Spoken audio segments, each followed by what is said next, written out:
Hello mga kumari! It's time to cook na naman. Hulaan nyo kung ano yan. Literal yan na sinaing sa kalamyas. Literal talaga, purong kalamyas. Purong kalamyas ang nakikita nyo mga kumars. O diba?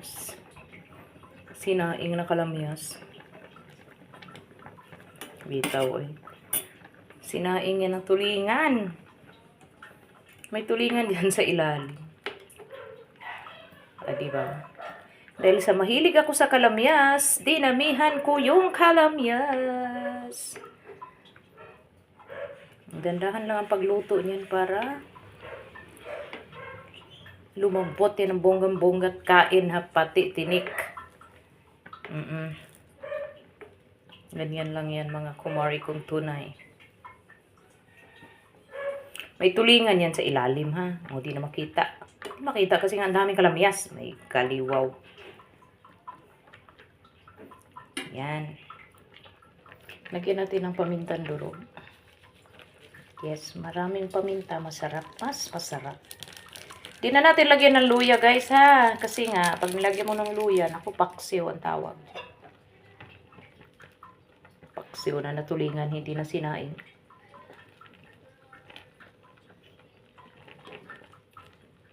Dandahan lang ang apoy kasi nga aapaw.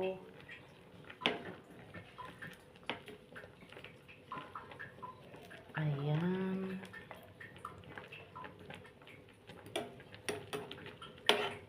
Siguro mga 2 oras yung ganyan. 3 ba? Tikman daw be kung tama ang timpla. Ay! Dagdagan natin ng bitchin. Parang wala namang nalabas. Tama. Yung asin, mamaya na lang yun. Pag medyo luto na siya pa. Ay, may asin na to, kaya lang tabang pa ng konti. Mamaya na lang. Baka kasi umalat pagka nawala na yung sabaw. Diba guys? Pag nakita to ni Roy, baka sabihin na naman nun, akala ko ba magsinabaw ang baboy ka? Bakit tulingan yan? It's a prank, Doy. Magsabaw naman ako mamaya ng baboy. Ito ay ulam para bukas. Para may pambaon siya sa trabaho niya, guys. Thank you sa may-ari ng kalamyas. Unlimited po ang kalamyas dito sa amin. Sa aming kapitbahay pala.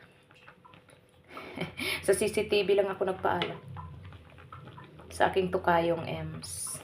Ate Ems, pahingi po ng kalamyas. Ganun lang. Para pag ni-review ni Ate Ems, makikita niya, ay, si tukayong Ems. Nanguha ng kalamyas. Napakadami kasing bunga ng kalamyas. Pinamimigay naman na talaga niya yan, guys. Kasi naglalaglagan lang sa kanya surrounding ba. Kaya, yan. Masarap din tong kalamyas sa sinigang na baka. Sa kalamyas. Ay, naku, napakasarap. Bali, ito yung pampaasim dun sa sinigang. Ay, pag hindi naman masyadong maasim, dagdagan mo rin ng asim, kilig na sinigang. Pero ang sarap talaga. Hihiwa-hiwain mo lang siya ng pa-circle na katamtaman lang yung hindi, huwag masyadong manipis naman kasi matutunaw naman ay. Yung katamtamang laki lang ng pagkahiwa. Try nyo guys, masarap yun. Sinigang na baka sa kalamyas. First ko natikman yun sa aking amo. Kaya sabi ko, ay, pwede pala yarn. Pwede pala si Eva. Iba kasi ang tawag sa amin ito, guys. Sa Bisaya. Kalamyas naman sa Tagalog. Yan. Oh, malasa na siya. Harap na. Kaya hindi ko na siya dadagdagan ng asin. Saka na lang pagka yung Yan. Slowly lang but surely, mga kaibigan.